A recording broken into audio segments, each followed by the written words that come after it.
Top news. Madhavan வாங்கி கொடுத்த இனிப்பு தான் எனக்கு மிகவும் பிடிக்கும். மனம் திறந்த ஜெயலலிதா. தமிழகத்தின் முதல்வராக 6 முறை பதவி வகித்த ஜெயலலிதாவின் 69வது பிறந்தநாள் இன்று. அறிவாற்றல், துணிச்சலும் கொண்ட இவர் ஒரு பெண் சிங்கம் போன்று தமிழகத்தை வலம் வந்தார்.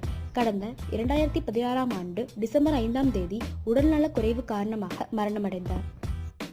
இவர் இறந்த பிறகு வருகின்ற முதல் பிறந்தநாள் இது. தனது பிறந்தநாளின் போது பல்வேறு பரிசுகள் குவிந்தாலும் தனக்கு மிகவும் பிடித்த பிறந்தநாள் பரிசு எது என்பது குறித்து விகடன் நாளிதழில் மனம் திறந்து பேசியுள்ளார். வாரம் ஒரு நட்சத்திரம் என்ற பகுதியில்தான் ஜெயலலிதா இது குறித்து பேசியுள்ளார். கர்நாடகாவில் இருந்து சென்னைக்கு குடிபெயர்ந்த நாள் முதல் இவர்கள் குடும்பத்தில் கார் ஓட்டுநராக இருந்தவர்தான் மாதவன். இவர் எப்போதும் ஜெயலலிதாவின் பிறந்தநாள் அன்று இனிப்பு வாங்கி கொடுப்பார். அப்போது ஜெயலலிதாவின் ஒரு பிறந்தநாளின் போது மாதவனுக்கு உடல்நலம் சரியில்லாத காரணத்தால் மருத்துவமனையில் அனுமதிக்கப்பட்டிருந்தார்.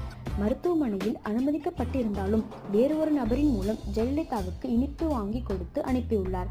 அந்த இனிப்பினை வாங்கும்போது என் கண்கள் பனித்தது.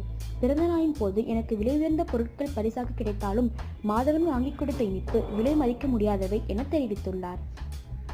மேலும் இது போன்ற சுவாரஸ்யமான செய்திகளுக்கு டாப் நியூஸ் சேனலை சப்ஸ்கிரைப் செய்யுங்கள். வணக்கம்.